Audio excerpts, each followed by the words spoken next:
Di antara syafaatnya Quran itu orang nggak jadi masuk neraka. Jadi syafaat itu ada dua, dari neraka diangkat ke surga, dan itu bisa lama itu. Tapi kalau syafaatnya Quran itu yang belum masuk neraka supaya nggak jadi masuk neraka.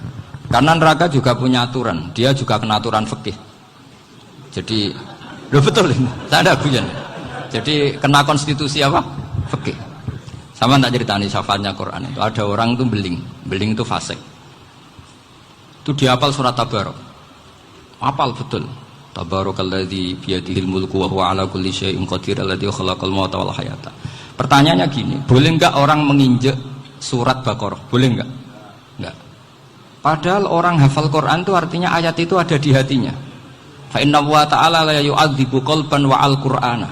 Allah tidak akan menyiksa hati yang menyimpan Quran, yang jadi flash disknya Quran, yang jadi rekaman Quran. Singkat cerita orang ini hafal.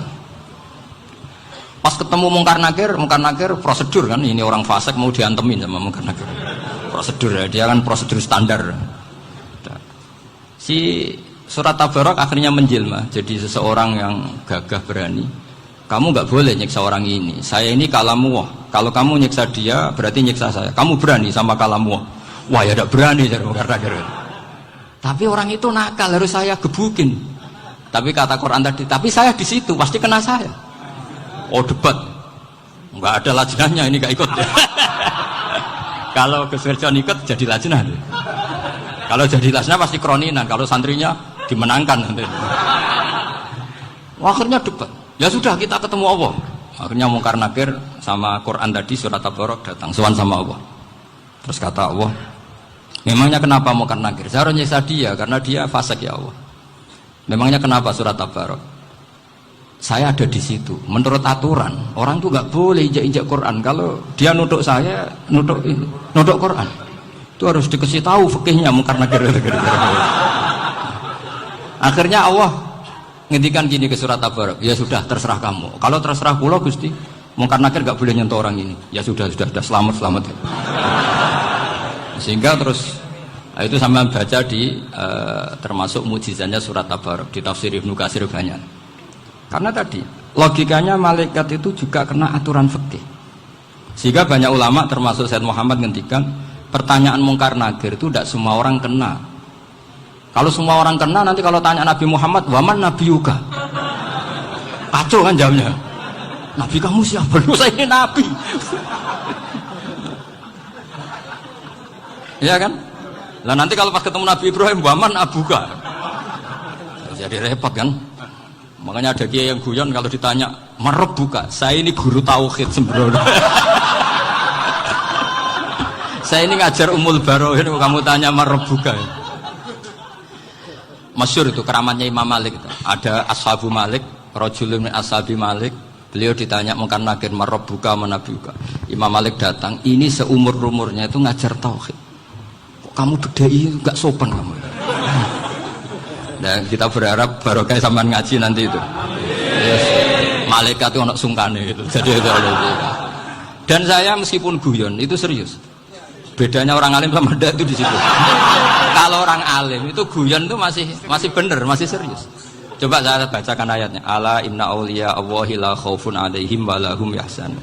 Terus lahumul busyra fil hayatid dunya fil akhirah. Artinya kalau Mungkar Nakir dengan penampilan garang gitu, berarti ada ketakutan apa enggak? Ada. Padahal ciri utama walinya Allah tidak ada ketakutan. Makanya itu termasuk dalilnya Sayyid Muhammad. Tidak semua orang alami seperti itu karena wali-wali itu la khaufun alaihim wa lahum yahzanun. Wah anak kiai ketemu Mungkar Nakir cok tidur wedek. Iku dresege ora kalau pertanyaan itu nak konan santri piye? Lho isen wis kiai dihanjuti Mungkar Nakir. Malu gak kira-kira? Mesti pelengahan konan santri piye? Nah jawabannya gampang karena pernah ngajar tauhid. Makanya Sayyidina Ali ini cerita ini ada di kitab Nurul Dholam. Sama di kitab Nurul Dholam karangannya Syekh Nawawi Banten. Itu Sayyidina Ali itu ya, andekan orang biasa mungkin ya agak-agak hasut, tapi ini wali gak boleh kamu katakan hasut. Dia itu mangkal sama Umar. Orang kok setiap orang pernah dibentak. Apa dia berani bentak Mungkar Nakir? Penasaran dia. Bagaimana perangnya Umar itu berlanjut enggak gitu kira-kira. Akhirnya minta, ya Allah saya minta kasyaf. Ya karena yang minta Sayyidina Ali karena mau wajah dituruti sama Kasaf. Dilihat Sayyidina Umar pas meninggal itu. Jadi hasud itu ya kadang penting asal baik. Loh betul bahasa Kanjeng Nabi kadang la hasada illa fisnaten. Itu Nabi bahasakan ya hasad. Gus Verson aja yang nafsirkan ghobtoh itu kan gaya-gayanan sebagai ulama. Aslinya Nabi ngendikannya itu la hasada illa fisnaten. Ulama yang ganti itu namanya ghobtoh. Wong Nabi sendiri nyebut hasad kok kamu tafsiri ghobtoh. Ya hasad ya hasad. Udah enggak usah ditawil-tawil pokoknya gitu. Kalau sama nggak percaya nggak apa-apa. Kok gitu aja kok repot. Karena sama nggak percaya kemungkinannya dua. Satu nggak ngerti. Dua sama-sama alim. Kan dari awal kalau sama-sama alim kan laisa li alimin ayuqallida aliman akhor. Kita nggak perlu saling mengikuti. Ngapain hasud? Biasa aja. Akhirnya Sayyidina Ali kasar. Pas Umar bangun, setelah mati kan bangun, setelah meninggal bangun. Mungkar Nakir datang dengan perang yang sangat garang. Itu digambarkan Sayyidina Ali matanya itu kalkidril ghali. Kayak apa? Kendil yang apa? Menganga. Wah, seru. Sayyidina Ali senang, paling takut ini Umar. Senangnya bukan main. Wah, ini mesti takut Umar. Biasa. Ternyata enggak, Umar malah bangkit. Woi, Mungkar Nakir. Kamu tahu menghadapi siapa? Itu betul. Kamu itu menghadapi temannya ahabbal khalqi ilallah. Yang diandalkan temannya bukan dia. Kamu tahu yang kamu hadapi, saya ini teman kekasihnya Allah. Jadi boleh kamu mengandalkan Mbak Firjon. Tapi nanti resikonya Mungkar Nakir tanya, itu Firjon siapa?